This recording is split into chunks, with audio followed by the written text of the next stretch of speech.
समाज में महिलाओं ने हर क्षेत्र में अपनी उपस्थिति दर्ज कराई है और पेशेवर जीवन में भी उनकी भूमिका अहम रही है।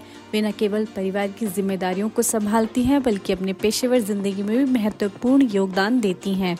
जब ये महिलाएं अपनी पेशेवर यात्रा के अंत में रिटायर होती हैं तो यह उनके लिए एक नया अध्याय शुरू होता है।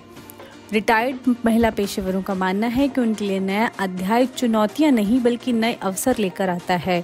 वह पारी को और भी महत्वपूर्ण बनाने की सोचती हैं। आज हमने जिन रिटायर्ड महिला पेशेवरों से बात की, उनके लिए यह समय सिर्फ आराम का नहीं बल्कि अपने सपनों को साकार करने का भी है। आइए जानते हैं कैसे। सबसे पहले बात करते हैं सेना से रिटायर हुई लेफ्टिनेंट कर्नल गीता सिद्धांती राव के बारे में। उन्होंने बताया, मुझे कारगिल युद्ध के दौरान 4 सितंबर 1999 को कमीशन दिया गया था। मैंने सेना में रंगारंग सेवाओं के 25 वर्ष पूरे किए हैं। भारत के लगभग सभी इलाकों में सेवाएं प्रदान की हैं। जम्मू कश्मीर में ग्लेशियर तक 4 बार पोस्टेड रह चुकी हैं।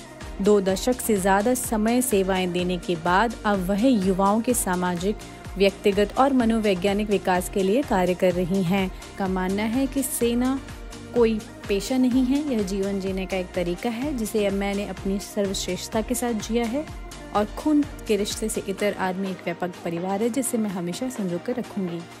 अब बात करते हैं जम्मू पॉलिटेक्निक कॉलेज के आर्किटेक्चर विभाग में प्रोफेसर रही प्रतिभा की, जिन्होंने 37 साल की सेवाएं देने के बाद अप्रैल 2024 में रिटायरमेंट लिया है। उन्होंने कहा कि रिटायरमेंट के बाद नई पारी को भी लेकर काफ़ी उत्साहित हैं। प्रतिभा जी को आर्ट एंड क्राफ्ट का बेहद शौक है। रिटायरमेंट के बाद वह अपना पूरा समय कला को देना चाहती हैं।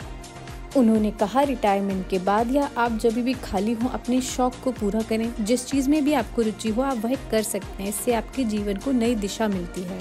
इसके बाद हमने बात की जम्मू के फेमस GGM साइंस कॉलेज में प्रिंसिपल रही प्रोफेसर सरला कोहली से। सरला कोहली ने 35 साल समर्पित सेवा के बाद अब समाज सेवा का रास्ता अपनाया। उन्होंने जम्मू के अलावा बारामूला जैसी चुनौतीपूर्ण जगहों पर अपनी नौकरी को सफलतापूर्वक पूरा किया है। अब वह समाज सेवा से जुड़ी हुई हैं। रिटायरमेंट के बाद उन्हें नौकरी के कई अवसर मिले, लेकिन उन्होंने इसके लिए मना कर दिया क्योंकि वह समाज सेवा करना चाहती थी। वह महिलाओं के उत्थान के लिए कार्य करना चाहती थी। उनका कहना है कि लोगों की मदद करने के कई तरीके हो सकते हैं। आपको बता दें, हमारे पास ऐसे बहुत सारे उदाहरण हैं जो अपने सपनों को किसी भी कीमत पर साकार कर रहे हैं।